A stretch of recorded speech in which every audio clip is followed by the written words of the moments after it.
안녕하세요. 미국 주식하는 임근입니다. 오늘 미국장 한번 보겠습니다. 구독과 좋아요 부탁해요. 오늘 시장은 페드가 선호하는 주요 물가 지표인 개인 소비 지출, PCE 가격 지수가 직전월 대비 둔화하며 전문가 예상에 부합해 시장의 안도감을 형성했고, 엔비디아 실적 실망감의 여파로 폭락세를 연출하며 시장을 주저앉혔던 기술주까지 상승에 전환하며 3대 지수는 이제 상승을 하는 모습을 나타냈습니다. 이에 엔비디아의 주가 회복세는 꽤나 큰 관심의 대상이었고, 실적 발표 후 8% 이상 폭락했던 엔비디아는 이날은 4% 가까이 반등해 124달러까지 올라오는 모습을 보여줬는데요. 그럼에도 불구하고 장 초반 116달러까지 떨어지며 다시 한번 시장에 공포를 줬고, 이번 실적은 비록 컨센서스를 뛰어넘었지만 그렇다고 해서 월등히 대단하지는 않았기에 우리는 지난 2년 동안 훨씬 더 큰 상승 놀라움에 익숙해져 있어 투자자들에게는 이번 엔비디아 실적은 다소 실망스러웠다고 생각이 듭니다. 그렇지만 엔비디아는 예상을 넘는 매출과 전망치를 내놔 여전히 주가 상승에 대한 불씨를 남겨놨고,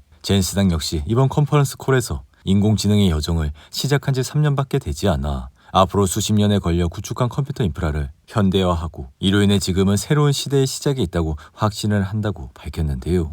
여기에 엔비디아의 4분기 매출은 78% 증가한 393억 달러로 컨센서스보다 약 10억 달러가 많았지만, 이는 2년 만에 가장 작은 상회폭으로 일부 예측은 420달러에 달했다 할 수 있습니다. 그리고 다가오는 1분기 매출은 430억 달러가 될 것이라 제시해 이 같은 수치는 컨센서스 423억 달러보다 높지만 가장 높은 예측치 480억 달러에는 크게 못 미친다 할 수 있는데요. 덩달아 이번 4분기 마진은 79%로 나와 점점 이러한 성장률이 떨어지는 모습을 보였고, 다가오는 1분기 역시 71%로 제시해 다시 한번 시장에 충격을 줬습니다. 이에 엔비디아는 좋은 실적을 냈지만 감동을 부르지 못했고, 이제는 미래 성장 기대를 계속해서 크게 뛰어넘는 것은 어려울 것이라는 관측까지 나오고 있는데요. 하지만 번스타인은 엔비디아의 목표 주가를 기존 175달러에서 185달러로 높였고, 개인적인 생각 역시 몇 개 지적할 부분은 있지만 전반적인 실적과 가이던스 그리고 경영진 발언은 주가를 긍정적 방향으로 이끌어갈 만큼 충분하기에, 비록 엔비디아는 고점인 153달러 대비 다소 내려온 모습을 보여주곤 있지만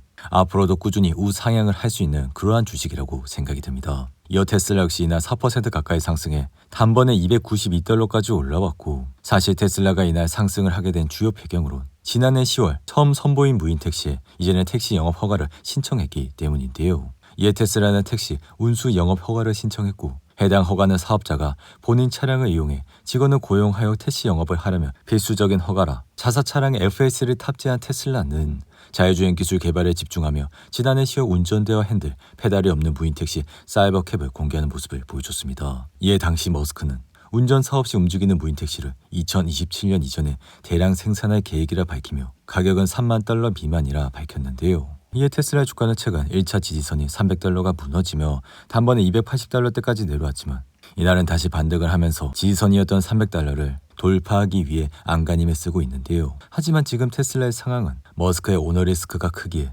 머스크의 최근 행보를 보면 테슬라가 아닌 도지와 스페이스X에 집중을 하고 있기에 이 같은 상황은 테슬라 경영에서 사실상 손을 뗀 부분이 주가에도 큰 악재로 작용을 하고 있다 할 수 있습니다. 그럼에도 불구하고 테슬라를 여전히 긍정적으로 보고 있는 이유 중 하나는 지난 2개 분기 연속 시장의 예상치를 상회하는 실적이 나와 주가를 끌어올렸고, 이러한 실적이 다가오는 1분기에도 이어지게 된다면 다시 한번 테슬라는 상승을 할 수 있을 것이라 생각이 드는데요. 한편 나스닥은 이날 1% 이상 상승해 다시 반등을 하는 모습을 보였고, 그럼에도 불구하고 최근 흔들렸던 배경 중 하나는 계속되는 트럼프의 관세 위협에 투자 심리가 엉망이 된 게 기본적인 하락의 배경이라 할 수 있습니다. 이에 최근 나스닥은 6거래일간 하락세를 키우며 흔들리는 모습을 보였고, 이러한 기간 향후 6개월 주가 전망에 대한 낙관론은 29.2%에서 19.4%로 줄어 비관론은 40.5%에서 60.6%까지 치솟는 모습을 보여줬는데요. 이에 비관론이 60%를 넘어선 것은 글로벌 금융위기 직후인 2008년과 2009년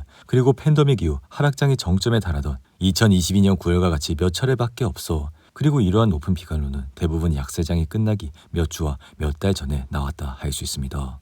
이에 따라 주식시장의 피어 앤 그리드 지수는 20을 나타내 시장은 극도의 공포감 속에 들어왔고, 누차 말씀을 드렸듯이 이러한 기간대 대부분의 사람들은 주식을 팔지만 우리는 이 시기에 좋은 주식들을 모아가게 된다면 다시 한번 엄청난 수익을 낼 수 있을 것이라 생각이 드는데요. 여기에 이날은 1월 PCE 지표가 전월 대비 0.3%, 전년 동기 대비 2.5% 상승을 하며 시장 예상치에 부합했고 변동성이 큰 식품과 에너지를 제한 근원 PC 역시 전년 동기 대비 2.6% 오르며 시장의 기대치를 충족하는 모습을 보여 당연히 인플레이션이 시장의 예상치를 부합하게 된다면 증시는 올라갈 수밖에 없다 생각이 드는데요. 반면 연초부터 주식시장을 뜨겁게 달군 양자 컴퓨팅 주식인 아이온큐는 이날도 하락을 하면서 24달러까지 내려왔고 이에 올해 초 54달러를 찍은 이후 지속적인 하락세를 거쳐 주가는 고점 대비 반토막이 나고 있는 모습을 보여주고 있습니다.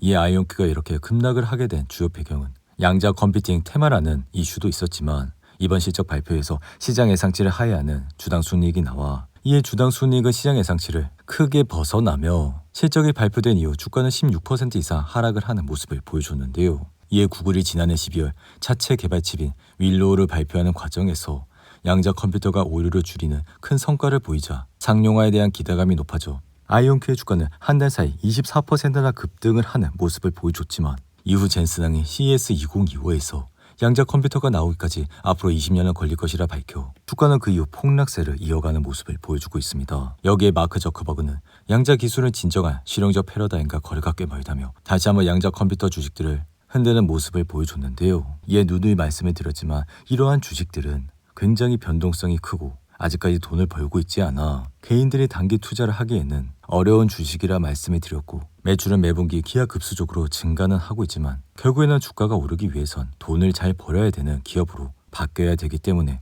아이온큐는 현재 크게 흔들리고 있는 모습을 나타내고 있습니다. 한편 팔란티어는 이날 84달러로 마감했지만 장중한 땐 78달러까지 내려와 극심한 변동성을 보여줬는데요. 이에 최근 주가 급락의 주요 원인으로 미국 국방부의 예산 삭감 계획에 팔란티어의 핵심 고객인 국방부의 IT 그리고 데이터 분석 예산도 줄어들 가능성이 커져 투자 심리는 위축돼 주가는 크게 흔들리는 모습을 보여주고 있습니다. 여기에 팔란티어는 최근 급속하게 주가 상승세를 보여 아래 왼쪽에 보이시는 RSI는 80일까지 올라와 과매수 상태에 들었고 누누이 말씀을 드렸지만 RSI가 80 이상일 때는 매수를 하지 말자 말씀을 드렸는데요. 이어 가상화폐 대장 비트코인은 최근 급락하며 8만 선까지 내줘 흔들리는 모습을 나타내고 있지만 다시 반등세를 타며 현재는 8만 4천 달러에서 흐름을 이어가고 있습니다. 이에 비트코인은 장중 7만 8천 달러대를 기록하며 지난 일주일간 낙폭만 18%에 달해 트럼프 취임일인 1월 20일 기록한 10만 9,400달러 대비로는 26%가량 빠진 것이라 할 수 있는데요. 이에 비트코인 가격이 8만 선 아래로 떨어진 것은 지난해 11월 이후 처음이라 지금은 취임 이후 관세 정책을 몰아붙이며 인플레이션 우려가 커지면서 비트코인에 대한 기대감은 다소 줄어들었다 할 수 있습니다. 이에 비트코인은 최근 8만 8천 달러라는 1차 지지선이 무너지며 단번에 7만 8천 달러대까지 내려왔고 사실 이 사이 가격대에 대한 매수층이 지금은 굉장히 얇기에 비트코인은 단기적으로 7만 2천 달러대까지 내려갈 수 있다 말씀을 드렸는데요. 그럼에도 불구하고 우리가 생각을 해야 될 사항은 앞으로 가상자산 업계가 더욱 제도화가 되면 시장도 더 안전해지고 기간의 가상자산 채택 증가와 미국에서의 규제 명확성이 결합되기에 시간을 지날수록 변동성은 줄어들어 결국 장기적으로 비트코인 가격은 상승을 할 수 있을 것이라 말씀을 드렸습니다. 이에 비트코인 가격과 관련된 주식인 코인베이스와 마이크로스트레지는 이날 3% 이상 올랐고 보험 및 투자회사인 보야 파이낸셜은 모건스탠리가 동일 가중치에서 오버웨이스로 업그레이드를 한 이후 2% 이상 상승을 하는 모습을 보여줬는데요. 반면 PC 제조업체인 델은 4분기 매출 미달로 주가는 4% 이상 하락했고 에너지 유틸리티 회사인 AES는 기대치를 뛰어넘는 연간 실적에 따라 주가는 11%나 급등을 하는 모습을 보여줬습니다. 이어 온라인 언어 학습 플랫폼인 듀오링고는 시장의 예상치를 밑도는 실적이 나와 주가는 17% 가까이 하락했고 음성인식 회사인 사운드하운드 AI는 4분기 수익이 3,450만 달러로 시장의 예상치 3,370만 달러로 훌쩍 넘어 이날 주가는 17% 이상 급등을 하는 모습을 나타냈습니다. 오늘도 8분이 넘는 긴 영상 끝까지 시청해 주셔서 감사하고요. 가시기 전에 구독과 좋아요 잊지 마시고 그럼 저는 다음 영상에서 찾아뵙겠습니다. 감사합니다.